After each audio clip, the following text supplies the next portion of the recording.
ನಾಳೆ ಯಾವುದೇ ಕಾರಣಕ್ಕೂ ಅವನನ್ನ ಬಿಡಬಾರ್ದು.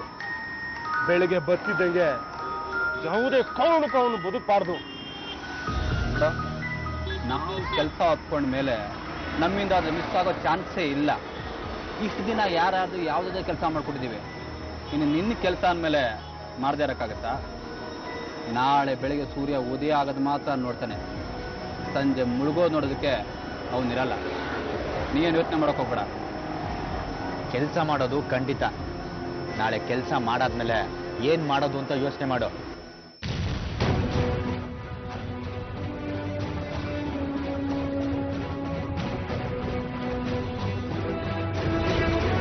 ಡಿಸೆಂಬರ್ 29, 2012 ವಿದ್ಯಾಪೀಠ ಸರ್ಕಲ್, ಬೆಂಗಳೂರು, ಬೆಳಿಗ್ಗೆ 10 ಗಂಟೆ. ಲಕ್ಷ್ಮಿ, ಲಕ್ಷ್ಮಿ, ಭಾಗ್ಯದ ಲಕ್ಷ್ಮಿ ಬರಮ್ಮ, ನನ್ನ ಹೆಂಡತಿ ನೀನು. ಲಕ್ಷ್ಮಿಗ್ ಬಾ ಅಂದ್ರೆ ಲಕ್ಷ್ಮಿ ಮಗಳು ಪ್ರತ್ಯಕ್ಷ ಆಗ್ಬಿಟ್ಲಲ್ಲ. ಅಪ್ಪ ನನ್ಗೇನೆ ಸ್ಕೂಲ್ ಕರ್ಕೊಂಡೋಗಿ. ಯಾಕೆ ಪುಟ್ಟ, ಆಟೋ ಅಂಕಲ್ ಬರೋದಿಲ್ವೋ? ರೀ, ಅವ್ರಿವತ್ತು ಬರಲ್ವಂತೆ, ನೀವೇ ಸ್ಕೂಲಿಗೆ ಬಿಟ್ಬಿಡಿ. ನನಗೆ ಆಗೋದಿಲ್ಲ ಮೇಡಮ್, ನನಗೆ ಆಫೀಸಲ್ಲಿ ಕೆಲಸ ಇದೆ. ಯಾಕ್ರಿ ಆಗಲ್ಲ? ನೀವು ಆಫೀಸಿಗೆ ಹೋಗಿ ಕಡ್ದು ಕಟ್ಟೆ ಹಾಕೋದು ಅಷ್ಟ್ರಲ್ಲೇ ಇದೆ. ಇಷ್ಟು ವರ್ಷ ಆದ್ರೂ ಒಂದ್ ಒಳ್ಳೆ ನೆಕ್ಲೆಸ್ ಕೊಡ್ಸಕ್ಕಾಗಿಲ್ಲ ನಿಮ್ ಕೈಯಲ್ಲಿ. ನೋಡು ಪುಟ್ಟ, ನಿಮ್ಮ ಅಮ್ಮನೇ ನಂಗೆ ವಜ್ರ ಇದ್ದಂಗೆ ಅಲ್ವಾ? ಅಮ್ಮಂಗೆ ಬೆಳ್ಳಿ ಬಂಗಾರ ಎಲ್ಲ ಯಾಕೆ ಬೇಕಮ್ಮ? ಇದೊಂದೇ ಒಂದು ಪ್ರಾಜೆಕ್ಟ್ ಸಕ್ಸಸ್ ಆಗ್ಲಿ, ಅಮ್ಮನ್ನ ಬಂಗಾರದಲ್ಲಿ ಮುಳುಗಿಸ್ಬಿಡ್ತೀವಿ ಅಂತ ಹೇಳೋಣ, ಆಯ್ತಾ? ಆಹಾ, ಇದಕ್ಕೇನ್ ಕಮ್ಮಿ ಇಲ್ಲ ಬಂಡಾಲ್ ರಾಜ. ರೀ, ಯಾಕ್ರಿ ಶೇವ್ ಮಾಡ್ಕೊಂಡಿಲ್ಲ? ಈ ಪ್ರಾಜೆಕ್ಟ್ ಕಂಪ್ಲೀಟ್ ಆಗ್ಲೇ ಹರಕೆ ಹೊತ್ತಿದ್ದೀನಿ, ಫುಲ್ ಶೇವ್ ಮಾಡಿಸ್ಬಿಡ್ತೀನಿ. ಸರಿ ಸರಿ, ಹೊರಡಿ, ಸ್ಕೂಲಿಗೆ ಲೇಟ್ ಆಗತ್ತೆ. ಬಾ ಪುಟ್ಟ, ನಾನೇ ನಿನ್ನ ಸ್ಕೂಲಿಗೆ ಬಿಡ್ತೀನಿ.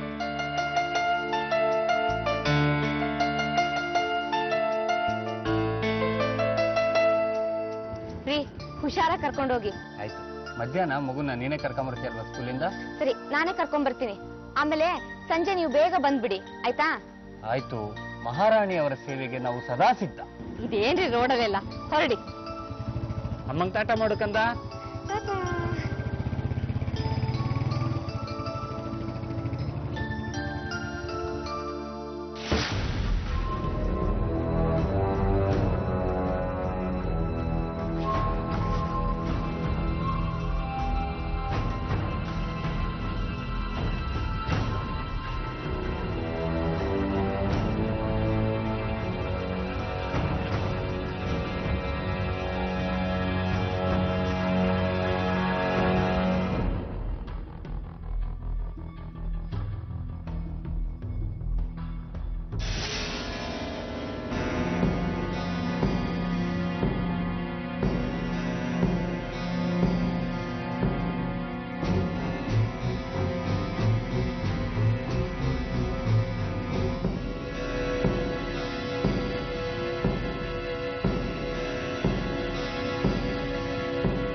ನೀನು ನನ್ನ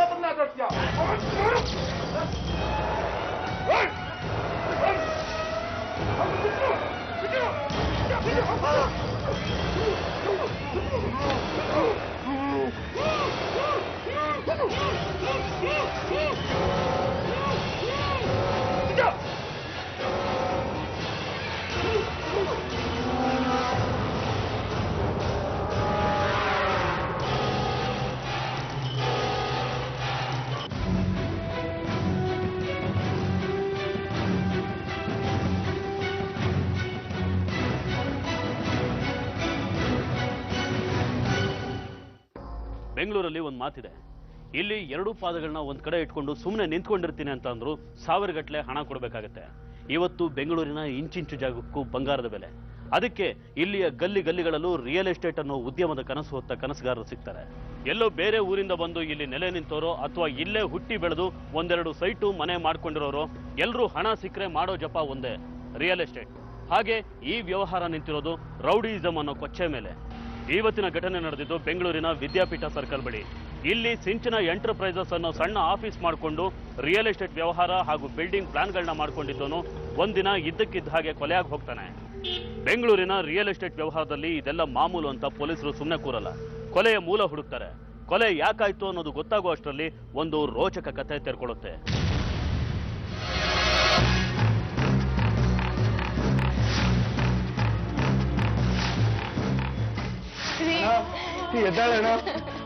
ನೋಡಮ್ಮ, ಸಮಾಧಾನ ಮಾಡ್ಕೊಂಡು ಈ ರೀತಿ ಅಳೋದ್ರಿಂದ ಏನು ಪ್ರಯೋಜನ ಆಗೋದಿಲ್ಲ.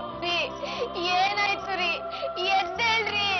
ಅಯ್ಯೋ ಪುನೀತ್, ಏನಾಯ್ತು? ಹೇಗಾಯ್ತು? ಎದ್ದೇಳ್ರಿ ರೀ. ಸರ್ ಎತ್ಕೊಳ್ಳಿ ಸರ್, ಹಾಸ್ಪಿಟ್ಲಿಗೆ ಕರ್ಕೊಂಡು ಹೋಗೋಣ. ಎತ್ಕೊಳ್ಳಿ ಸರ್. ಸಿಂಚನ, ನೀನಾದ್ರೂ ನಿಮ್ಮ ಅಪ್ಪನಿ ಎಪ್ಸಮ್ಮ.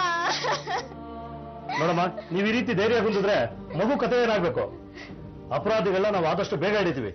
ನೋಡ್ರಿ, ಬಾಡಿನ ಪೋಸ್ಟ್ ಮಾರ್ಟಮ್ ವ್ಯವಸ್ಥೆ ಮಾಡಿ. ಇಲ್ಲೊಬ್ರು PC ನ ಡ್ಯೂಟಿಗೆ ಹಾಕಿ. ಏನಪ್ಪ ನಿನ್ನ ಹೆಸರು? ಪುನೀತ್. ನನ್ನ ಜೊತೆ ಸ್ಟೇಷನ್ ಬಾ. ಆಯ್ತು.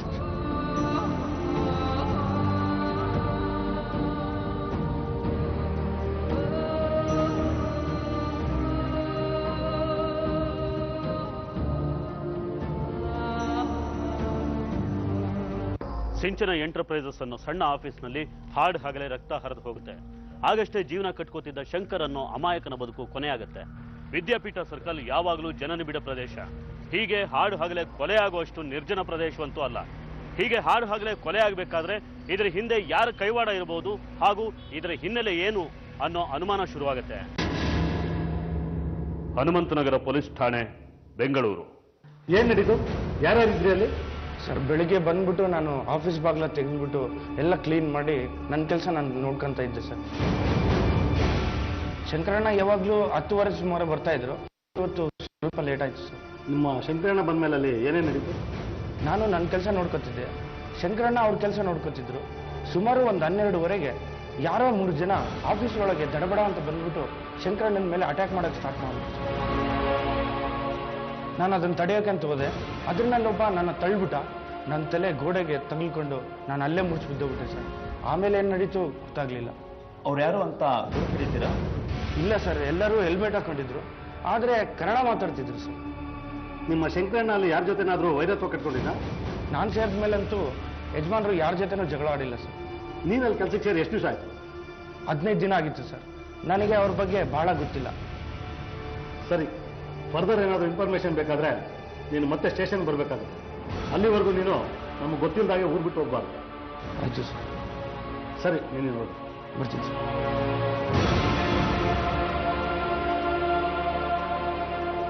ಹಾಡು ಹಗಲೇ ಕೊಲೆ ನಡೆದಿದ್ರು ಕೊಲೆಗಾರ ಯಾವುದೇ ಕ್ಲೂ ಬಿಟ್ಟು ಹೋಗಿರೋದಿಲ್ಲ. ಕೊಲೆಯ ಪ್ರತ್ಯಕ್ಷದರ್ಶಿ ಪುನೀತ್ ಆಗಷ್ಟೇ ಕೆಲಸಕ್ಕೆ ಸೇರಿರ್ತಾನೆ. ಶಂಕರ್ ಏನು, ಅವನ ವ್ಯವಹಾರದ ಹಿನ್ನೆಲೆ ಏನು ಅನ್ನೋ ಯಾವ ಮಾಹಿತಿನೂ ಅವನಿಗಿರೋದಿಲ್ಲ. ಇವನಿಂದ ಏನಾದರೂ ಕ್ಲೂ ಸಿಗ್ಬೋದೇನೋ ಅನ್ಕೊಂಡಿದ್ದ ಪೊಲೀಸರಿಗೆ ನಿರಾಶೆ ಆಗುತ್ತೆ. ರಿಯಲ್ ಎಸ್ಟೇಟ್ ಕೊಲೆಗೆ ಇನ್ನೊಂದು ಸೇರ್ಪಡೆ ಅನ್ನೋ ತೀರ್ಮಾನಕ್ಕೆ ಬರೋ ಪೊಲೀಸರು ಶಂಕರನ ಹೆಂಡತಿನೂ ವಿಚಾರಣೆ ಮಾಡ್ತಾರೆ. ಶಂಕರ ಹೆಂಡತಿ ಹತ್ರ ಏನಾದರೂ ವಿಷಯಗಳನ್ನ ಹೇಳ್ಕೊಂಡಿರ್ಬೋದು ಅನ್ನೋದು ಪೊಲೀಸರ ಯೋಚನೆ ಆಗಿತ್ತು. ನೋಡಿ ಲಕ್ಷ್ಮಿ ಅವರೇ, ನಿಮ್ಮ ಗಂಡನ ಯಾರು ಕೊಲೆ ಮಾಡಿದ್ರು, ಅದ್ರ ಹಿಂದಿನ ಕಾರಣ ಏನು ಅಂತ ನಮ್ಗೆ ಇನ್ನೂ ಕ್ಲೂ ಸಿಕ್ಕಿಲ್ಲ. ನೀವು ನಿಮ್ಮ ಗಂಡನ ಬಗ್ಗೆ ವಿವರವಾಗಿ ಹೇಳಿದ್ರೆ ನಮ್ಗೆಲ್ಲಾದ್ರೂ ಕ್ಲೂ ಸಿಗ್ಬೋದೇನು? ನೋಡಿ ಸರ್, ನನ್ನ ಗಂಡನ ಬಗ್ಗೆ ಎಲ್ಲ ನಿಮಗೀಗಾಗಲೇ ಹೇಳಿದ್ದೀನಿ. ನಮ್ಮ ಮದುವೆ ಆಗಿ 5 ವರ್ಷ ಆಯ್ತು. ಒಂದು ದಿನ ಕೂಡ ಜಗಳ ಮಾಡ್ದವ್ರಲ್ಲ. ಅಂಥದ್ರಲ್ಲಿ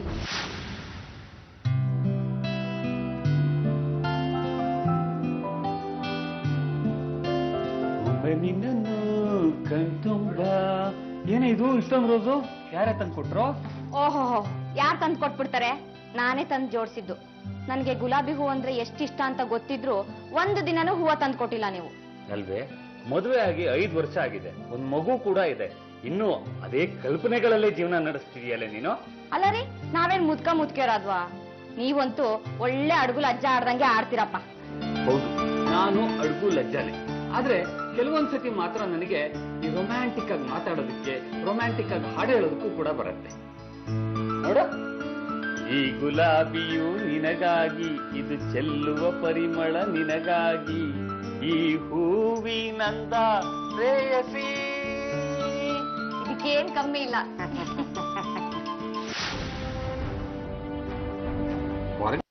ಜಗಳ ಆಡಿದ್ರ ಅಥವಾ ವ್ಯವಹಾರದಲ್ಲಿ ಜಗಳ ಆಗಿದೆ ಅಂತ ನಿಮ್ಮ ಹತ್ರ ಯಾವತ್ತಾದ್ರೂ ಹೇಳಿದ್ರ? ಲಕ್ಷ್ಮಿ, ಲಕ್ಷ್ಮಿ, ಏನೇ ಹೀಗ್ ಮಾಡಿದ್ಯಾ? ಅಯ್ಯೋ, ಇದ್ಯಾಕ್ರಿ ತಗೊಂಡ್ರಿ? ನಾನು ಐರನ್ ಮಾಡ್ತಾ ಇದ್ದೆ, ಸಿಂಚನ ಕರೆದ್ಲು ಅಂತ ಹೋದೆ.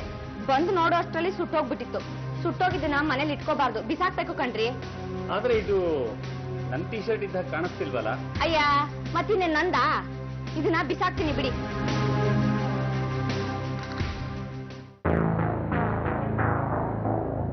ಹಲೋ, ಯಾರು? ನೋಡು, ಅದ್ ನನಗ್ ಸೇರ್ಬೇಕಾಗಿದ್ದು ನಾನು ತಗಂಡೆ. ನೀನ್ ಯಾವ ತೋಳಂಡಿ ನಾಯಕ ಅಂತ ನಿನ್ ವಿಷಯಕ್ಕೆ ನಾನು ಬರ್ಲಿ? ನೋಡು, ಆಗಲ್ಲ ಕಣ, ಆಗಲ್ಲ. ನೀನ್ ಏನ್ ಬೇಕಾದ್ರೂ ಮಾಡ್ಕೋ, ಆಗಲ್ಲ. ರೀ, ಯಾರ್ರಿ ಅದು? ಯಾಕಷ್ಟು ಜೋರಾಗಿ ಮಾತಾಡ್ತಾ ಇದ್ರಿ? ಯಾವ್ದೋ ನಮ್ಮ ಪ್ರಾಪರ್ಟಿ ವಿಷಯ ಕಣ. ನೋಡಿ, ನೀವು ಮಾಡ್ತಾ ಇರೋದು ರಿಯಲ್ ಎಸ್ಟೇಟ್ ವ್ಯವಹಾರ. ದೊಡ್ಡವ್ರನ್ನೆಲ್ಲ ಎದುರು ಹಾಕೊಳಕ್ ಹೋಗ್ಬೇಡಿ. ಆಮೇಲೆ ಏನಾದ್ರೂ ಹೆಚ್ಚು ಕಮ್ಮಿ ಆದ್ರೆ ನೀವೇನಾದ್ರೂ ಸ್ವಲ್ಪ ಹುಷಾರಾಗಿರಿ. ಏನು ಆಗಲ್ಲ, ನೀನ್ ತಲೆ ಕೆಡ.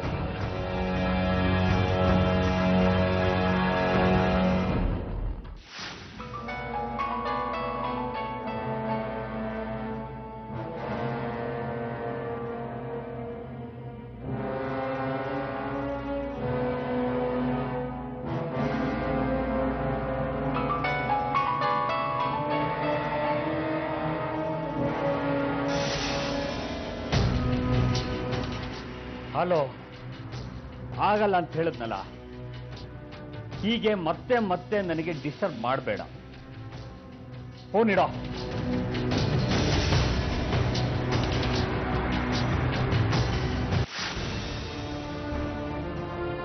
ನನ್ಗೆ ಹೇಳಿದ್ದನ್ನೇ ಹೇಳಿ ಹೇಳಿ ಸಾಕಾಗಿ ಹೋಗಿದೆ ಸರ್.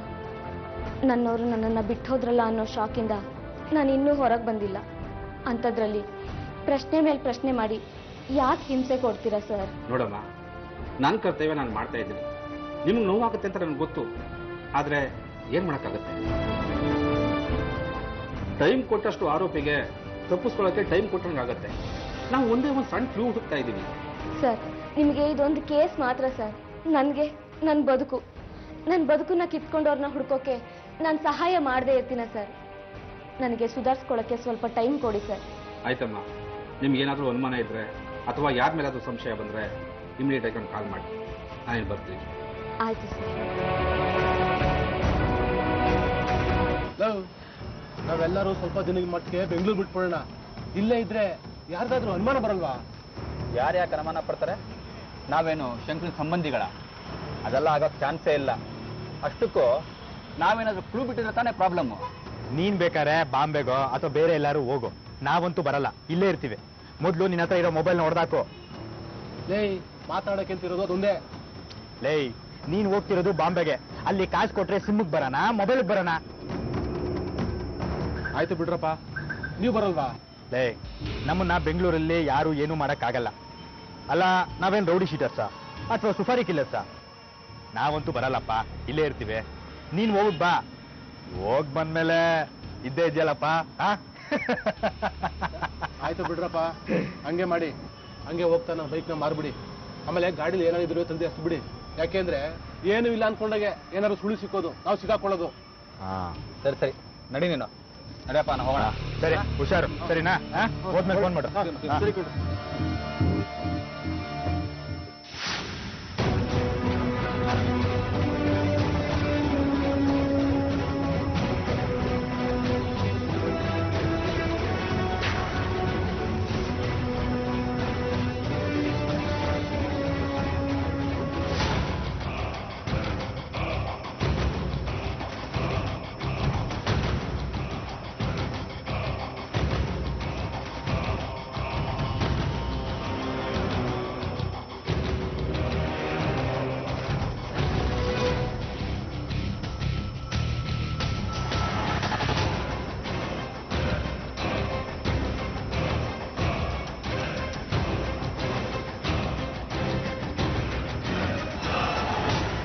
ಕೊಲೆಗಾರರು ಒಂದೊಂದೇ ಸಾಕ್ಷ್ಯಾಧಾರಗಳನ್ನ ನಾಶ ಮಾಡ್ತಾ ಹೋಗ್ತಾರೆ. ಪೊಲೀಸರಿಗೆ ಕೊಲೆಗಾರರು ಯಾರು ಅನ್ನೋ ಸಣ್ಣ ಸುಳಿವು ಕೂಡ ಸಿಗೋದಿಲ್ಲ. ಯಾಕೆಂದ್ರೆ ಶಂಕರನ್ಗೆ ಯಾರ ಮೇಲೂ ದ್ವೇಷ ಇರಲಿಲ್ಲ ಅಥವಾ ಶಂಕರನ್ ಮೇಲೆ ಯಾರಿಗೂ ದ್ವೇಷ ಇರಲಿಲ್ಲ. ಹಾಗಾಗಿ ಯಾರ ಮೇಲೆ ಅನುಮಾನ ಪಡಬೇಕು ಅಂತ ಪೊಲೀಸರಿಗೆ ಗೊತ್ತಾಗೋದಿಲ್ಲ. ಇಂಥ ಸಮಯದಲ್ಲಿ ಪೊಲೀಸರು ಮಾಡೋ ಕೆಲಸ ಅಂದ್ರೆ ಕೊಲೆಯಾದ ವ್ಯಕ್ತಿ ವ್ಯವಹಾರ ಮಾಡ್ತಿದ್ದ ಜಾಗ ಹಾಗೂ ಅದರ ಸುತ್ತಮುತ್ತ ಇರೋ ಜನರ ಅಭಿಪ್ರಾಯ ತಗೊಳ್ಳೋದು. ಅಲ್ಲಿ ಏನಾದ್ರೂ ಕ್ಲೂ ಸಿಗೋ ಚಾನ್ಸಸ್ ಇರುತ್ತೆ. ಇಲ್ಲೂ ಕೂಡ ಪೊಲೀಸರು ಹಾಗೆ ಮಾಡ್ತಾರೆ. ವಿದ್ಯಾಪೀಠ ಸರ್ಕಲ್ನ ಶಂಕರ್ ಆಫೀಸ್ ಇದ್ದ ಜಾಗಕ್ಕೆ ಹೋಗಿ ಅಕ್ಕಪಕ್ಕದ ಜನರನ್ನ ವಿಚಾರಣೆ ಮಾಡ್ತಾರೆ.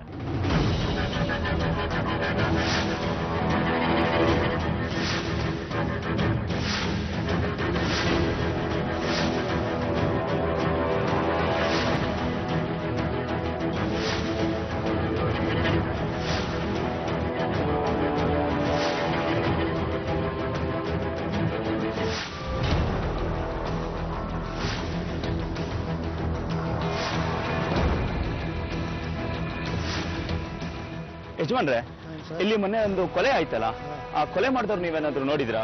ನೋಡಿ ಸರ್, 12 ಕಾಲಕ್ಕೆ 3 ಜನ ಹೋದ್ರು ಸರ್, ಬೈಕಲ್ಲಿ ಹೋಯ್ತಾರೆ. ಓಕೆ.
ಯಾರೋ ನೀನು? ಯಾಕಮ್ಮನ ನೋಡೋಗ್ತಿದ್ದೆ? ಪಿಕ್ ಪ್ಯಾಕೆಟ್ ಮಾಡೋಣ? ಅಲ್ಲ ಸರ್, ಹಾಗೇನಿಲ್ಲ. ನಾನು ಇಲ್ಲೇ ಅಂಗಡಿಗೆ ಪೇಪರ್ ಹಾಕೋನು. ಮತ್ತೆ ನಮ್ಮ ನೋಡಿ ಸುಮ್ಮನೆ ಓಡೋಕೆ ಶುರು ಮಾಡಿದ್ಯಾ? ಅಂಥದ್ದೇನಿಲ್ಲ ಸರ್, ನೀವು ಬಂದಾಗೆ ಸರ್ ನಾನು ಬಂದಿದ್ದು. ನೀನು ಯಾವಾಗ ಎಲ್ಲೆಲ್ಲಿ ಏನ್ ಮಾಡ್ತಿದ್ದೆ ಅಂತ ಹೇಳ್ಬಿಟ್ಟು ಚೆನ್ನಾಗಿ ಗೊತ್ತಿದೆ. ಸುಮ್ಮನೆ ಬಾಯ್ ಬಿಟ್ರೆ ಸರಿ, ಇಲ್ಲ ಅಂದ್ರೆ ಸ್ಟೇಷನಿಗೆ ಕರ್ಕೊಂಡು ಹೋಗಿ. ಸರ್ ಹೊಡಿಬೇಡಿ ಸರ್, ದಯವಿಟ್ಟು ಎಲ್ಲ ಹೇಳ್ಬಿಡ್ತೀನಿ ಸರ್. ಸರಿ ಹೇಳು. ಸರ್ ಅದು ಸರ್ ನಮ್ಮ ಓನರು ಇಲ್ಲೇ ನ್ಯೂಸ್ ಏಜೆನ್ಸಿ ನಡೆಸ್ತಿದ್ದಾರೆ ಸರ್. ಅವ್ರೇನು? ಸರ್ ಏನಿಲ್ಲ, ಪೊಲೀಸವ್ರು ಏನ್ ಮಾಡ್ತಾರೆ ಅದು ನೋಡ್ಕೊಬಂದು ಹೇಳು ಅಂದ್ರು ಸರ್. ಅಷ್ಟೇನಾ ಅಥವಾ? ಅಷ್ಟೇ ಸರ್, ಮತ್ತೇನಿಲ್ಲ ಸರ್. ಸರಿ, ಅವತ್ ಕೊಲೆ ನಡೆದಾಗ ನೀನ್ ಎಲ್ಲಿದ್ದೆ? ಏನ್ ಮಾಡ್ತಿದ್ದೆ? ಯಾವ ಕೊಲೆ ಸರ್? ಯಾವ ಕೊಲೆನಾ? ಶಂಕ್ರಾಂತು? ಸರ್ ಅವತ್ತು ಬೆಳಿಗ್ಗೆ ಪೇಪರ್ ಹಾಕ್ಬಿಟ್ಟು 12 ಗಂಟೆಗೆ ಮನೆಗೆ ಹೋಗಿದ್ದು ಅಷ್ಟೇ ಸರ್, ನನ್ಗೆ ಇನ್ನೇನು ಗೊತ್ತಿಲ್ಲ ಸರ್. ಅವತ್ತು ಅಷ್ಟೊತ್ತಿಗೆ ನೀನ್ ಇಲ್ಲೇ ಇದ್ದೆ ಅಂತ ಕೆಲವ್ರು ಹೇಳಿದ್ದಾರೆ, ಅದು ಸುಳ್ಳ ಆಗಿದ್ರೆ? ಸಾಧ್ಯನೇ ಇಲ್ಲ ಸರ್. ಅವತ್ತು ಪೇಪರ್ ಹಾಕ್ಬಿಟ್ಟು ಮನೆಗೆ ಹೋದವನು ನಾನು ಸಂಜೆನೆ ಸರ್ ಈ ಕಡೆ ಬಂದಿದ್ದು. ನಿಮ್ಮ ಓನರ್ಗೋ ಆ ಶಂಕರ್ಗೋ ಏನ್ ದ್ವೇಷ? ಯಾವತ್ತಾದ್ರು ಜಗಳ ಆಡ್ಕೊಂಡಿದ್ರ? ಹಾಗೇನಿಲ್ಲ ಸರ್, ಅವ್ರು ಯಾವತ್ತೂ ಮಾತಾಡೇ ಇಲ್ಲ ಸರ್. ಅವ್ರ ಆಫೀಸ್ ಇರೋದು ನಮ್ಮ ಅಂಗಡಿಯಿಂದ ತುಂಬಾ ದೂರ ಇದೆ ಸರ್. ನಿಮ್ಮ ಓನರ್ ಅಡ್ರೆಸ್ ಗೊತ್ತಾ ನಿನಗೆ? ಗೊತ್ತು ಸರ್. ಸರಿ ತೋರ್ಸು, ಕರ್ಕೊಳ್ರಿ.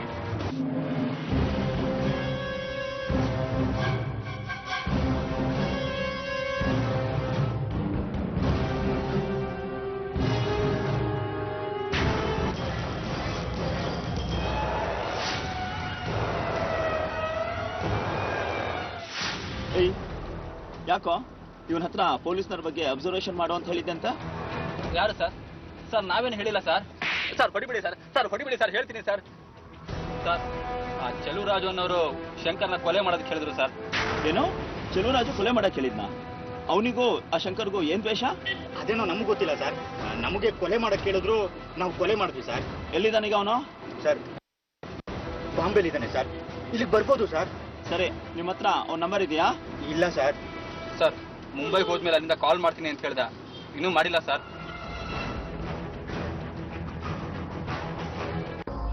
ಪೇಪರ್ ಹುಡುಗನ ಹಿಡಿದು ವಿಚಾರಣೆ ಮಾಡಿದ ಪೊಲೀಸರಿಗೆ ಕೊನೆಗೂ ಒಂದು ಕ್ಲೂ ಸಿಗುತ್ತೆ. ಅದೇ ಜಾಡು ಹಿಡಿದು ಹೊರಟವ್ರಿಗೆ ಶಂಕರನ್ನ ಕೊಲೆ ಮಾಡಿದವರು ಸಿಕ್ಬಿಡ್ತಾರೆ. ಆದ್ರೆ ಇಲ್ಲಿ ಶಂಕರನ್ಗೆ ಯಾವುದೇ ಸಂಬಂಧ ಇಲ್ದಿರೋ ಚೆಲುವರಾಜು ಅನ್ನೋನ ಹೆಸರು ಕೇಳಿಬರುತ್ತೆ. ಈತ ಯಾರು? ಇವನ್ಗೂ ಶಂಕರಂಗೂ ಏನ್ ದ್ವೇಷ? ಅವನನ್ನ ಹಾಡ್ ಹಗಲೇ ಕೊಚ್ಚಾಕುವಂಥದ್ದು ಆತ ಏನ್ ಮಾಡಿದ್ದ? ಯಾರೀ ಚೆಲುವರಾಜು?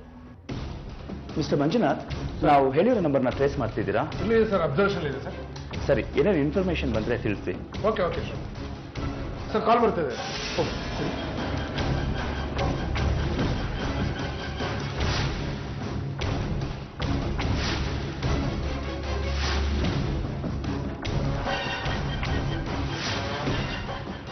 ಸರ್ ಕಾಲ್ ಟ್ರೇಸ್ ಆಗಿದೆ ಅಂತ. ಹೌದೇನ್ರಿ? ಸರಿ ನಡ್ರಿ ಹೊರಡೋಣ.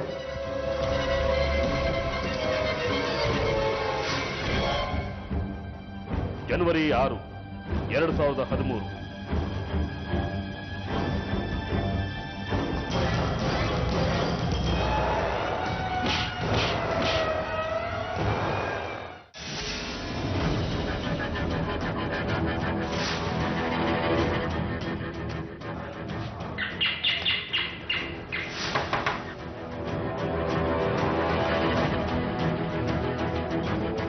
ಸರ್, ಲಕ್ಷ್ಮಿ ಅವರೇ, ನೀವು ಸ್ಟೇಷನ್ ಬರಬೇಕಾಗುತ್ತೆ. ನಿಮ್ಮ ಗಂಡನ ಕೊಲೆ ಮಾಡಿದವರು ಸಿಕ್ಕಿದ್ದಾರೆ. ಯಾರು ಸರ್? ಬನ್ನಿ, ನಿಮಗೆ ಗೊತ್ತಾಗುತ್ತೆ. ಬನ್ನಿ. ಸಿಂಚು, ಪಕ್ಕದ ಮನೇಲಿ ಆಡ್ಕೊ ಹೋಗಮ್ಮ. ಕರ್ಕೊ ಬನ್ರಿ ಬೇಗ.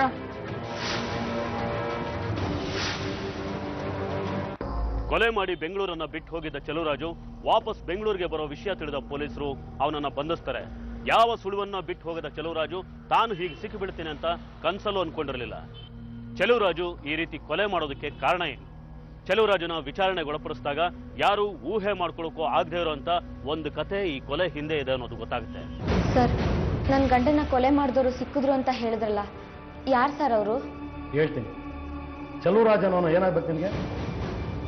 ಚೆಲುವರಾಜುನ ನನಗೊಂದು ದೂರದ ಸಂಬಂಧಿ ಸರ್.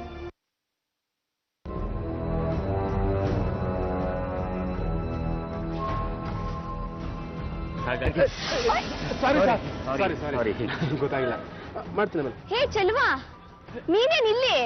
ಲಕ್ಷ್ಮಿ, ನೀವು ಇಲ್ಲೇ? ರೀ, ಇವನು ಚೆಲುವರಾಜು ಅಂತ ನನ್ನ ದೂರದ ಸಂಬಂಧಿ. ನಮಸ್ಕಾರ ಸರ್, ನಾನು ಇಲ್ಲಿ ಬೆಂಗಳೂರಲ್ಲೇ ಇದ್ದೀನಿ ಇವಾಗ. ಹೌದಾ? ಚೆಲುವರಾಜು, ನಮ್ಮ ಮನೆ ಇಲ್ಲೇ ಇರೋದು. ಬಾ, ನೋಡ್ಕೊಂಡು ಹೋಗು. ಅವಾಗ ಅವಾಗ ಬರ್ತಾ ಇರ್ಬೋದು. ಇವಾಗ ನಾನು ಬರೋದು ಚೆನ್ನಾಗಿರಲ್ಲ ಅನ್ಸುತ್ತೆ. ಬನ್ನಿ ಬನ್ನಿ ಬನ್ನಿ ಬನ್ನಿ.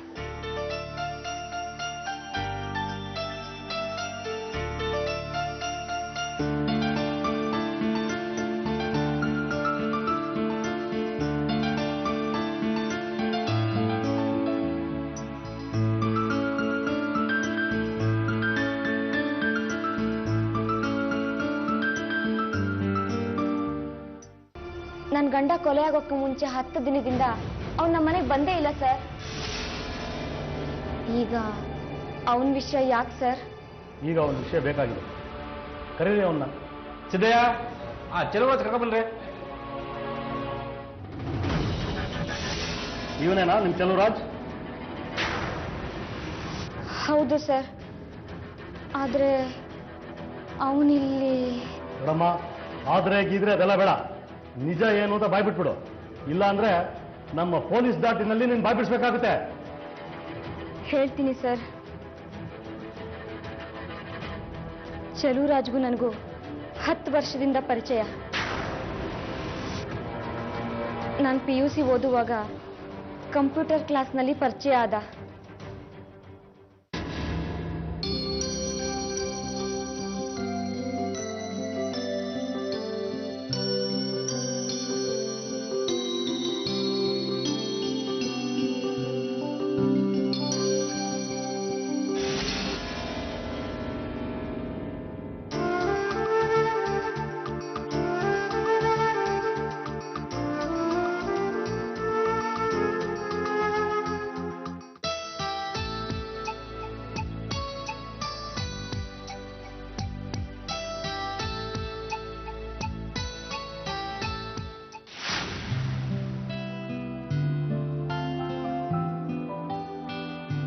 ಹಾಯ್. ಹಾಯ್. ಯಾಕೆ ಇಷ್ಟು ಲೇಟು? ಅದೆಲ್ಲ ಇರಲಿ. ಲಕ್ಷ್ಮೀವ್ರೆ, ಬೇರೆ ನಿಂತ್ಕೊಳ್ಳಿ. ಯಾಕೆ? ನಿಂತ್ಕೊಳ್ಳಿ, ಹೇಳ್ತೀನಿ.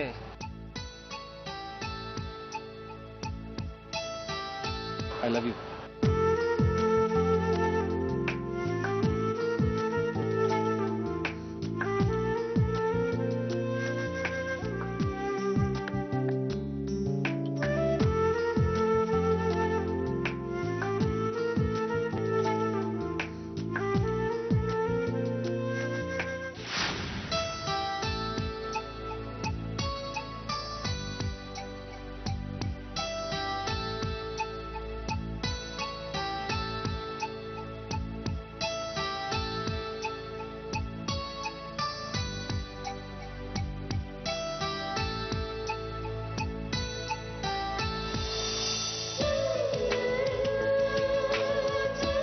ಮನೇಲಿ ಒತ್ತಾಯ ಮಾಡಿ ಶಂಕರ್ ಜೊತೆ ಮದ್ವೆ ಮಾಡಿದ್ರು ಸರ್. ಅವ್ರ ಜೊತೆ ಮದ್ವೆ ಆದ್ಮೇಲೆ ನಾನು ಖುಷಿಯಾಗೇ ಇದ್ದೆ. ನಂತರ ಇವ್ರ ಮನೆಗೆ ಹೋಗೋದಕ್ಕೆ ಶುರು ಹಚ್ಕೊಂಡ್ಯಾ ನೀನು? ಒಂದಿನ ಲಕ್ಷ್ಮಿ ಫೋನ್ ಮಾಡಿ ಮನೆ ಕರ್ಸ್ಕೊಂಡ್ಲು.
ನಮ್ಮಿಬ್ಬರು ಪ್ರೀತಿ ಮೊದಲು ಥರ ಮುಂದುವರಿತು ಸರ್. ಆಮೇಲೆ ನಮ್ಮಿಬ್ಬರ ಮಧ್ಯ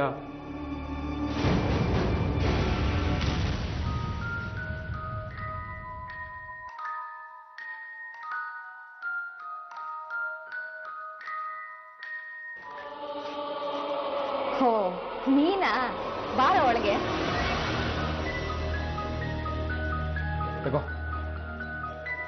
ಏನೋ ಇದು? ನಿನಗೆ ಇಷ್ಟವಾದ ರೋಸು. ಅದು ಗೊತ್ತು, ಇವತ್ತು ಯಾಕೆ ತಂದೆ? ವಿಷಯ ಇದೆ. ಎನಿವೆ ಥ್ಯಾಂಕ್ಸ್ ಕಣ. ಏನೋ ಇದು ಇವತ್ತು ಫ್ಲವರ್ಸು ಚಾಕ್ಲೇಟು ಎಲ್ಲ ತಂದ್ಬಿಟ್ಟಿದ್ಯಾ? ಏನ್ ನಿನ್ ಬರ್ತ್ಡೇನಾ? ನನ್ನ ಬರ್ತ್ಡೇ ನಾನೇ ಗಿಫ್ಟ್ ಕೊಡ್ತೀನಾ? ನೀನ್ ತಾನೇ ಕೊಡ್ಬೇಕು. ನನ್ ಬರ್ತ್ಡೇ ಅಂತೂ ಅಲ್ಲ. ಅದೇನು ಅಂತ ಹೇಳೋ. ಯಾಕೆ ಮರ್ತೋಗ್ಬಿಟ್ಯಾ? ನನಗಂತೂ ನೆನಪಾಗ್ತಿಲ್ಲ. ಅದೇನು ಅಂತ ಹೇಳು, ಸಸ್ಪೆನ್ಸ್ ಅಲ್ಲಿ ಇಡ್ಬೇಡ. ಇವತ್ತಿನ ದಿನನೇ ನಾನು ನಿನಗೆ ಮೊದಲನೇ ಸಲ ಪ್ರಪೋಸ್ ಮಾಡಿದ್ದು. ನೀನು ಹೂ ಅಂದಿದ್ದೆ. ಯಾಕೆ ನೆನಪಿಲ್ವಾ? ಓ,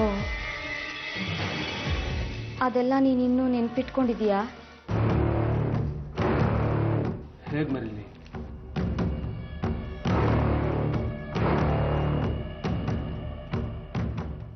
ಯಾಕೆ ಇಷ್ಟ ಇಲ್ವಾ? ಏನಿಲ್ಲ ಬಿಡು. ಸರಿ ಸರಿ, ಒಂದು ಲೋಟ ನೀರು ಕೊಡು. ಸರಿ ಕೂತ್ಕೋ. ತಪ್ಪಿ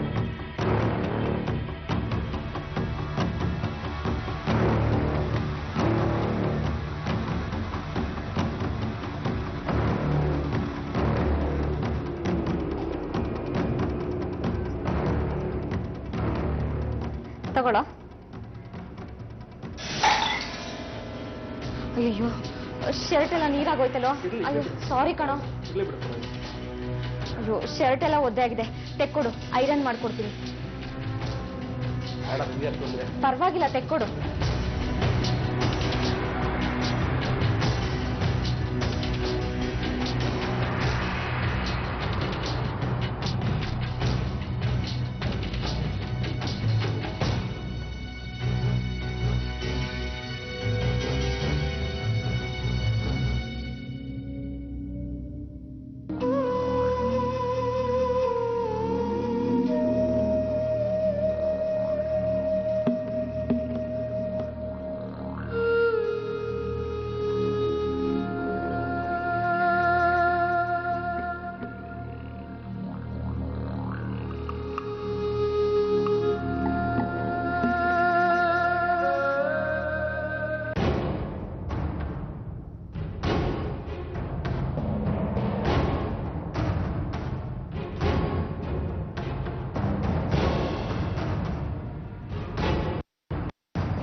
ಮದುವೆ ಆಗಿ 5 ವರ್ಷದ ಮಗು ಇರೋ ಒಂದಿನಾನು ಒಬ್ರಿಗೊಬ್ರು ಜಗಳ ಆಡದೇ ಇರೋ ಇವ್ರ ಸಂಸಾರದಲ್ಲಿ ಇಂಥ ಒಂದು ತಿರುವು ಬರುತ್ತೆ ಅಂತ ಯಾರೂ ಕಲ್ಪನೆ ಮಾಡ್ಕೊಂಡಿರಲ್ಲ.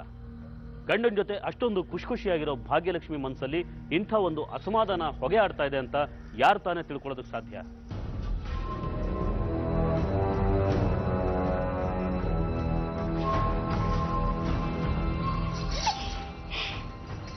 ಯಾಕ್ರಿ 2 ದಿನದಿಂದ ಬಂದೇ ಇಲ್ಲ? ಸ್ವಲ್ಪ ಕೆಲಸ ಇತ್ತು, ಅದಕ್ಕೆ ಬರೋಕ್ಕಾಗಲಿಲ್ಲ. ಹೌದಾ? ನಾನು ಹುಟ್ಟಿರೋ ಸೀರೆ ಚೆನ್ನಾಗಿದೆಯಾ? ಅದೇನು ರೇಷ್ಮೆ ಸೀರೆ ಉಟ್ಕೊಂಡ್ಬಿಟ್ಟಿದೀಯ ಇವತ್ತು? ಚೆಲ್ವಾ, ನಿನಗೆ ನನ್ನ ಮೇಲೆ ನಿಜವಾಗ್ಲೂ ಪ್ರೀತಿ ಇದೆಯಾ? ಅದ್ಯಾಕೆ ಹಾಗೆ ಕೇಳ್ತಿದ್ಯಾ? ಏನೂ ಇಲ್ಲ, ನನಗೆ ಶಂಕರ್ ಜೊತೆ ಇರೋಕ್ಕೆ ಇಷ್ಟ ಆಗ್ತಿಲ್ಲ. ನನಗೆ ನೀನ್ ಬೇಕು. ಶಂಕರ್ ಕಟ್ಟಿರೋ ಈ ತಾಳಿ ನನಗೆ ಬೇಡ. ಆಯ್ತು, ಒಳ್ಳೆ ಹುಚ್ಚಿ ಆಡ್ದಂಗೆ ಆಡ್ಬೇಡ, ಸ್ವಲ್ಪ ಸಮಾಧಾನವಾಗಿರು. ನನಗೆ ಸಮಾಧಾನ ಇಲ್ಲ, ನನಗೆ ಈ ತಾಳಿ ಬೇಡ ಅಷ್ಟೇ. ಸ್ವಲ್ಪ ಇಲ್ಲೇ ಇರು, ಬರ್ತೀನಿ.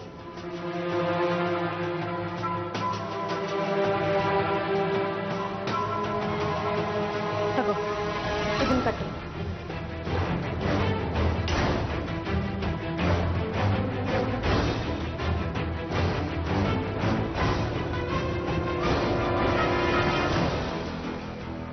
ಚೆಲ್ವಾ, ಆದಷ್ಟು ಬೇಗ ನಾನು ಇಲ್ಲಿಂದ ಕರ್ಕೊಂಡು ಹೋಗು.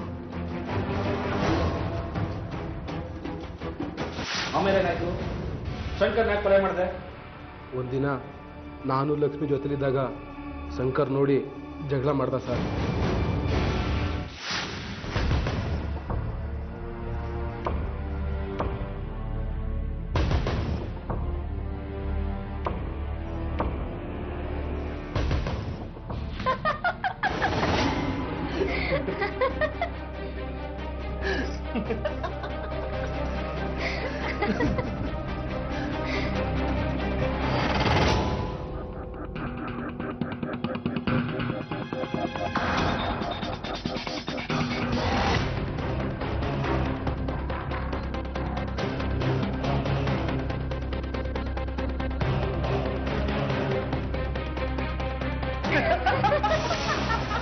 ಲಕ್ಷ್ಮಿ,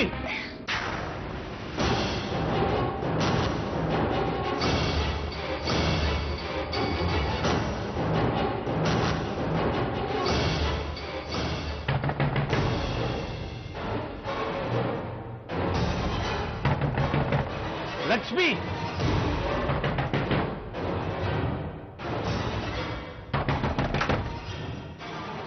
ನಾಯೇ, ನೀನು ನಮ್ಮ ಸಂಬಂಧಿಕನ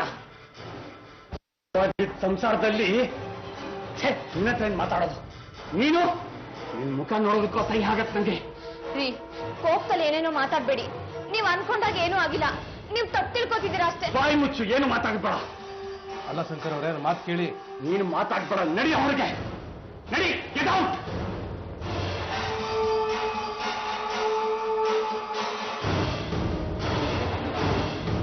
ತನ್ನನ್ನ ತುಂಬಾ ಪ್ರೀತಿಸೋ ಹೆಂಡತಿ ಸಿಕ್ಕಿದಾಳೆ, ಮುದ್ದಾದ ಮಗು ಇದೆ, ಇನ್ನೇನು ಬೇಕು ಜೀವನದಲ್ಲಿ ಅಂತ ತುಂಬಾ ಖುಷಿಯಲ್ಲಿದ್ದ ಶಂಕರನ್ಗೆ ತನ್ನ ಹೆಂಡತಿಯ ಅಮಾಯಕತೆಯ ಹಿಂದೆ ಇಂಥ ಒಂದು ದುಷ್ಟತರ ಇದೆ ಅಂತ ಗೊತ್ತಾದಾಗ ಕುಸಿದು ಹೋಗ್ತಾನೆ. ತಾನು ಪ್ರೀತಿಸೋ ಹೆಂಡತಿ ತನ್ನ ಕಣ್ಣೆದ್ರೆ ಇನ್ನೊಬ್ಬನ ಜೊತೆ ಸಿಕ್ಕಿಬಿದ್ರೆ ಯಾವ ಗಂಡಸ್ತಾನೆ ಸುಮ್ಮನಿರ್ತಾನೆ? ಆವತ್ತಾಗಿದ್ದು ಅದೇ. ಭಾಗ್ಯಲಕ್ಷ್ಮಿ ಜೊತೆ ಚೆಲುವರಾಜು ಇದ್ದಿದ್ದನ್ನ ನೋಡಿ ಶಂಕರ್ ತಾಳ್ಮೆಗೆಟ್ಟು ಕೂಗಾಡ್ತಾನೆ. ಹೆಂಡತಿಯ ಮನೆಯವ್ರಿಗೆಲ್ಲ ವಿಷಯ ತಿಳಿಸೋದಾಗಿ ಹೇಳ್ತಾನೆ. ಹೀಗೆ ಒಂದು ಅನೈತಿಕ ಸಂಬಂಧದ ಸುಳಿಗೆ ಸಿಕ್ಕಿರೋ ಹೆಣ್ಣು ಏನ್ ಮಾಡೋದಕ್ಕೂ ಹೇಸೋದಿಲ್ಲ ಅನ್ನೋದಕ್ಕೆ ಭಾಗ್ಯಲಕ್ಷ್ಮಿ ಉದಾಹರಣೆ ಆಗ್ಬಿಡ್ತಾಳೆ. ಇಷ್ಟೆಲ್ಲ ಘಟನೆ ಆದ್ಮೇಲೆ ಲಕ್ಷ್ಮಿಗೆ ಶಂಕರ್ ಹಿಂಸೆ ಕೊಡಕ್ ಶುರು ಮಾಡ್ದ. ಲಕ್ಷ್ಮಿ ಒಂದಿನ ಫೋನ್ ಮಾಡಿ ಅವನು ನಾ ಮುಗಿಸ್ಬಿಡು. ಹಲೋ ಚೆಲ್ವಾ, ಇನ್ನು ಎಷ್ಟು ದಿನ ಅಂತ ಹೀಗೆ ಇರೋದು? ನನಗಂತೂ ಇತ್ತೀಚೆಗೆ ಅವನ ಮುಖ ಕಂಡ್ರೆ ಆಗ್ತಾ ಇಲ್ಲ. ನಿನ್ನೆ ತಾಳಿಯಲ್ಲಿ ಬೇರೆ ಯಾವುದೋ ತಾಳಿ ಹಾಕೊಂಡಿದ್ಯಾ ಅಂತ ಕೇಳ್ತಾ ಇದ್ದ. ನಾನೇನು ಉತ್ತರ ಕೊಡ್ಲಿಲ್ಲ, ಸುಮ್ಮನೆ ಆಗ್ಬಿಟ್ಟೆ. ನೋಡು, ನಾನು ಯಾವಾಗ ಇಲ್ಲಿಂದ ಕರ್ಕೊಂಡು ಹೋಗ್ತೀಯಾ? ದಿಢೀರಂತ ಈಗ ಕೇಳಿದ್ರೆ ನಾನು ಏನ್ ಮಾಡಕ್ಕಾಗುತ್ತೆ? ಅದೇನ್ ಮಾಡ್ತೀಯೋ ನನಗೆ ಗೊತ್ತಿಲ್ಲ. ಮೊದಲು ನನ್ನನ್ನ ಇಲ್ಲಿಂದ ಕರ್ಕೊಂಡು ಹೋಗು. ಅವನ ಸಾಯಿಸಾದ್ರೂ ಪರವಾಗಿಲ್ಲ, ನನ್ನ ಕರ್ಕೊಂಡು ಹೋಗು. ಒಟ್ನಲ್ಲಿ ನಾನು ನಿನ್ ಜೊತೆಗೆ ಇರ್ಬೇಕು ಅಷ್ಟೇ.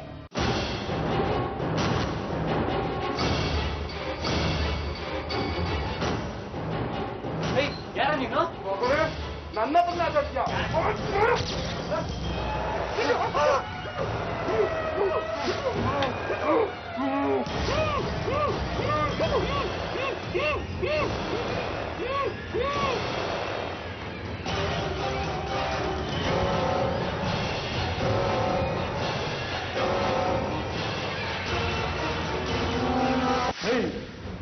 ವಿಷಯವೇನೋ ಯಾವುದೋ ಹೆಣ್ಮಾತ್ಗೋಸ್ಕರ ಒಬ್ಬ ಅಮಾಯಕನ ಕೊಲೆ ಮಾಡ್ದಲ್ಲ ಎಲ್ಕೊಂಡು ಹೋಗ್ರಿ ಇವನ್ನ.